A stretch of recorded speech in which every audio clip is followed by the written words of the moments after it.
Hotel brothers and sisters, Black Power is always giving honor to the Creator, giving honor to the ancestors. Chief of Staff, Brother Harris Abdul of the Street Law Soldiers. My in-laws, my father, my sister, relatives, family members, subscribers, viewers, donors, comrades, all the brothers and sisters that are behind enemy lines, locked in jails and prisons, and all of you brothers and sisters that are fighting for our liberation and salvation within our black nation. I want to talk about this this iconic figure that on March 26, 1995 at 6:35 p.m. he joined the rank of the ancestors. It's Eazy E Murdered. And I just want to, because his born day is about to come up in a couple of weeks, and I want to be able to celebrate his life besides talk about the conspiracies and the people that are involved through further research that were complicit in his death. That it wasn't just a case of HIV or AIDS, because it was impossible for things to have gone the way that they went. How can January you have a common cold, February you've been diagnosed as HIV positive, in March you have full-blown AIDS and pass away? Doesn't work like that. Why hasn't that happened to Magic Johnson? Why didn't it happen to Arthur Ashe and countless others? You know, something that would happen at a pace so rapid has to be questioned. And through further research and investigation, there are a few people that are highly suspected of participating and playing a role in the murder of Eazy E. Because I'm going to call it a murder. You know, I don't know what you're going to call it, but I'm going to call it a murder.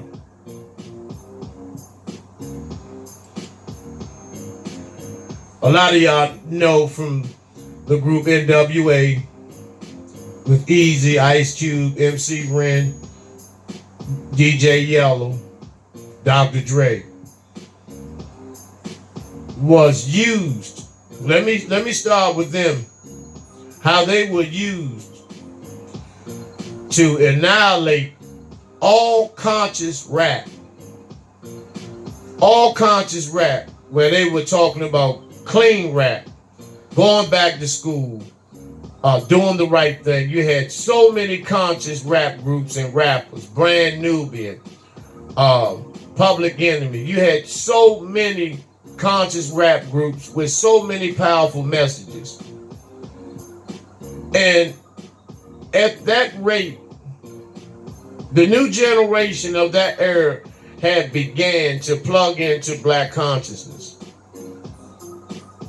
But these devils once again became fearful of a black planet and the rise and the reemergence of the black man back into the black family.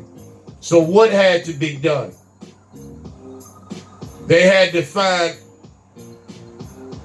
rappers that were the opposite of conscious, or at least rap the opposite of consciousness, which was NWA. So the Queen and the sisters, Queen Latifah and Ladies First and all of that good sound music that was inspiring, that was vibrating the minds and hearts of our youth at that time, was demolished with this niggas with attitude, pulling trains on bitches, fuck the bitches, and killing niggas. And the death toll started to once again increase in the black community. Gang rapes increased in the black community. Drug use increased in the black community. High school dropout rates increased in the black community. And so it appeared that the only rappers that were being paid royally were the ones who talk the negative, dirty, fuck the nigga, fuck these bitches, your mother's a hoe, kill everybody in the neighborhood rap. And so that was the beginning of the end of hip hop. Now, I'm not going to totally blame NWA, because you had a bunch of struggling young men in South Central Los Angeles who wanted stardom, that had enormous talent. But their talent was used to destroy black communities. Now, at some point, they should have had enough sense, after receiving enough riches, to snap out of that shit and be apologetic to the black community and retract all that garbage that they spit out that messed the minds up of a lot of our brothers and sisters. Because a lot of our brothers joined gangs and went to prison. A lot of our youths were brutally murdered behind the sound of gunfire before a song was played. Then gunfire and grenade bombing sounds start to appear on a lot of rap songs, which increased the violence. And I was going to go on a long pictorial video about it, but I'm just going to be as expeditiously as possible for the sake of getting this message across. Now, Jerry Heller, who was a devil, straight up devil, who used Eazy E, who used Ruthless Records, and exploited these black men for his own personal wealth. And he is one of the major suspects in Eazy E's murder, based on the fact that Eazy E left him in the end, because Eazy caught on to how he was being played, used as a pawn against the other pawns, which were his comrades, the members of NWA. And the media and the white press had a field day dictating and agitating NWA, Ice Cube against Eazy. They had a field day doing that, and beefed the shit up to a point where the black community wanted to see them kill each other.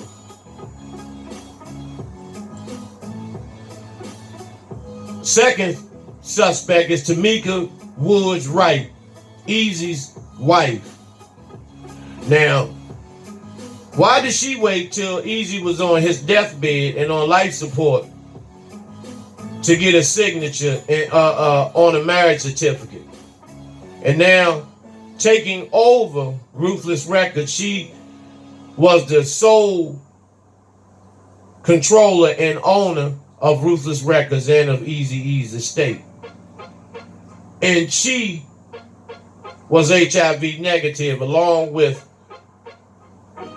the child she was carrying at the time, and also the 6 different women who bore 7 of Eazy E's children. None of them, along with the mothers, came up HIV positive. Now that's very, very strange for someone who had a promiscuous lifestyle and no one else but him came up positive. So who gave it to him, if he ever had it? Now, Tamika Woods Wright, who became not only CEO of Ruthless Records, but became ruthless herself, and greed took over her whole persona, where she began taking money from all these other groups Eazy E owned, specifically Bone Thugs and Harmony, who were multi-platinum Grammy, multi-platinum award winners, Grammy award winners, and made hundreds of millions of dollars, which Tamika Wright pocketed and literally robbed Bone Thugs and Harmony. And they were just a young group out of Cleveland who wanted a shot at the title, and Eazy put them on the map. And Tamika Wright robbed them. This other devil here, Mike Klein, who was part of the production team of Ruthless Records, claimed that he was owner of 50% of Ruthless Records. So Tamika Wright and Mike Klein back and forth in court battling. Now, what did I say his last name was? Klein. I don't need to say no more. Jerry Heller was a vicious devil.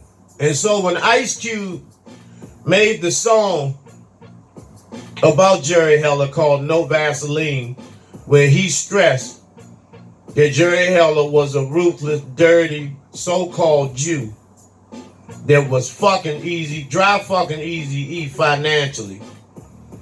Jerry Heller went to the JDL. Now, the JDL, led by Irv Rubin at the time, who was a radical, racist, so-called white Jew, was attempting to extort Eazy E, Bone Thugs and Harmony, and Tupac Shakur as a means of protection. But it didn't work with Pac, because Pac went to Dr. Khalid Muhammad. Now, the deal with Suge Knight was, Suge Knight came and made Eazy and Jerry Heller sign Dr. Dre out of his contract with Ruthless Records. And that's how Dr. Dre got to the death row camp. And so Eazy was the only one who attempted to physically fight back Suge Knight and his boys, who had pipes and bats that came into the hotel room to rough Eazy off. And so Eazy wanted to kill Suge Knight, in which Eazy would have. Eazy was a short, cocky little tank that was fearless of anyone. But Jerry Heller supposedly had talked Eazy out of killing Suge, which I don't believe. Because later on, Jerry Heller stated he wished that Eazy had killed Suge. And so this is after Eazy's passing. So you felt like that when he was alive. So that's why it's a lie about you stopping Eazy from killing Suge. And when Ice Cube did the No Vaseline, Jerry Heller contacted the JDL, which was led by Irv Rubin. This is how deep this shit goes. And what Irv Rubin and the JDL did, when Ice Cube was going hard with lethal injection, death certificate, and all those other radical, conscious Black Power albums under the tutelage of Dr. Khalid Muhammad, Ice Cube got scared. And as Dr. Khalid Muhammad stated, Ice Cube melted. And Ice Cube immediately stopped conscious revolutionary rap, and ended up being a comedian making family movies. And see, that's how they can turn a revolutionary into a goddamn comedian.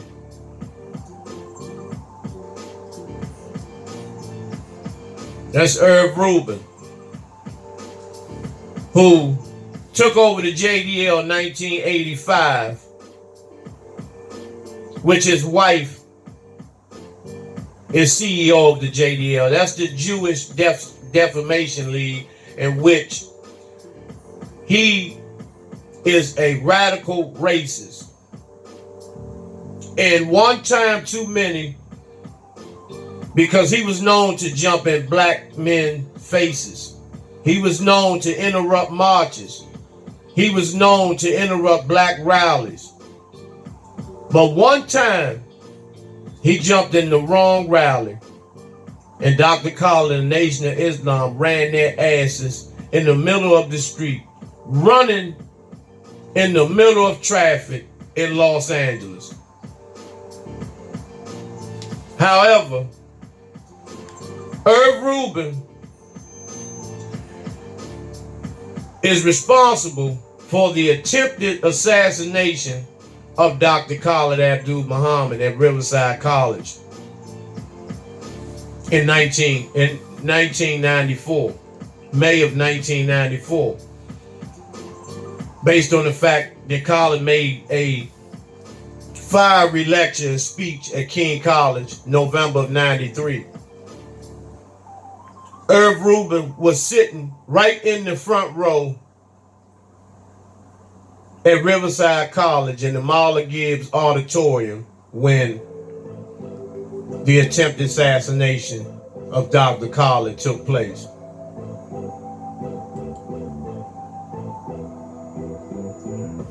Suge Knight was supposedly attempted to be bribed to be in on the extortion plot to extort Tupac Shakur. But once again, like I said, Tupac was under the tutelage of Dr. Khalid Muhammad. So that extortion shit was crushed. Steve Coakley, may he rest in power, was the one who put Irv Rubin on the spot.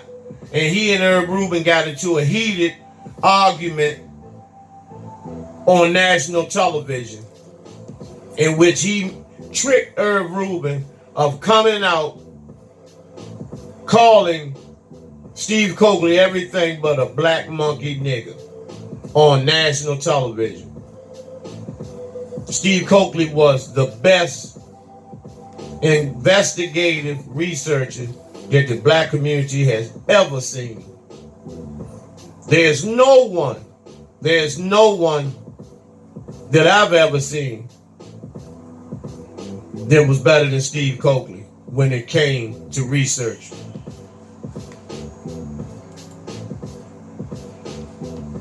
And Dr. Khalid Muhammad, who was also murdered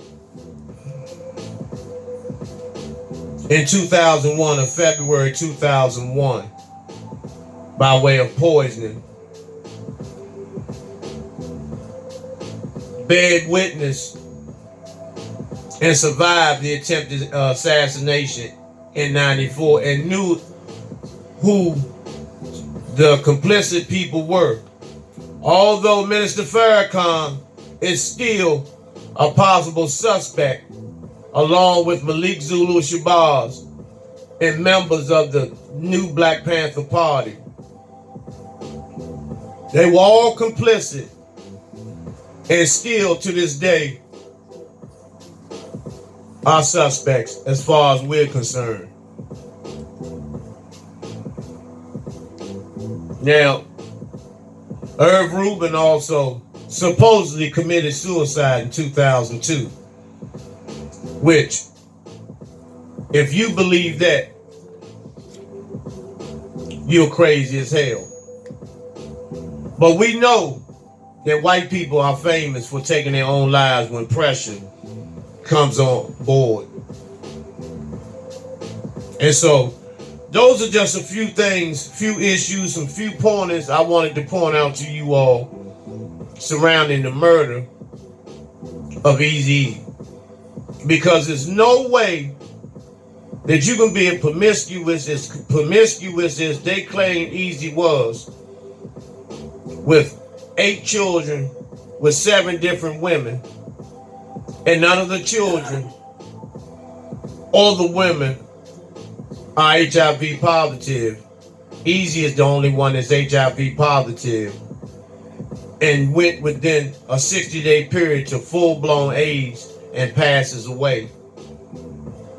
It doesn't even sound humanly possible. It doesn't even sound humanly possible. And Suge Knight went on Jimmy Kimmel Live one night and stated that technology has caught up with us where you don't have to shoot anyone no more. All you have to do is find someone with AIDS and inject someone with the blood of an AIDS infected individual, and it will kill that individual. Not even that would have taken effect within a 60-day period. So you have to be very, very clear and take a fearless approach into these assassinations. Now, let me ask you all a question. Y'all believe everything when these whites have these fucking shows on Lifetime and all these other fucking movies where you see them put shit in people's drinks and it knocks them out, it comatoses them and puts them in takes them out of their mind and puts them in a sane asylum mindset, and most times takes them out of here. But you don't believe it when they do it to us. I don't understand that.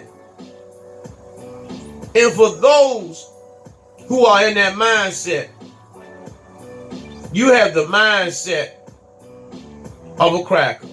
Simple as that. You are scared of the white man.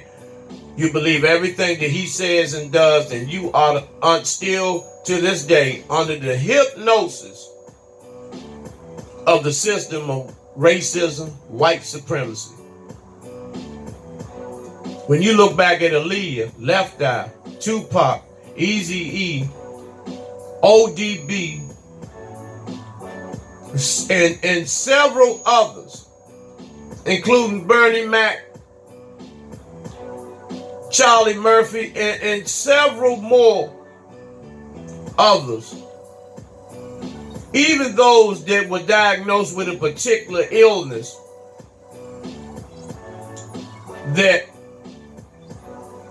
were rising to stardom, but all of a sudden are taken out of here. You have to question that. You have to question it.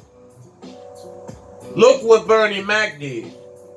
Bernie Mac was on the rise to stardom, and just because Steve Harvey's horse mouth, donkey mouth, race horse mouth ass didn't get the part in Ocean's 11, he lost his fucking mind. And the fix was in to take Bernie Mac out, in which Steve Harvey's security personnel, one of his security personnel, was seen coming out of Bernie Mac's trailer during the filming of Guess Who's Coming. And supposedly the medication was switched, which led to instant pneumonia with Bernie Mac, and he passes away. And if you believe that these people passed away from natural causes and all this, you are out your fucking mind. You are out your mind. Khalid Muhammad, who was a threat to white supremacy. People that were open. Tupac Shakur, who was a threat to white supremacy. Left Eye, who was a threat to white supremacy. Dr. Seavey, who was a threat to white supremacy. Steve Coakley, who was a threat to white supremacy. Kwame Ture, Stokely Carmichael, who was a threat to white supremacy. Johnny Cochran, who was a threat to white supremacy. And you all have to do the math. You all have to do the research. You know, I laid the lick down for you all to put the pieces together yourself. I hope you all got something out of this video. You know, leave your comments available. As always, donate. We need donations. We need support from you all to continue the work that we're doing in the community and for our research. And so, until we meet again, brothers and sisters, as always, Hotep, Black Power.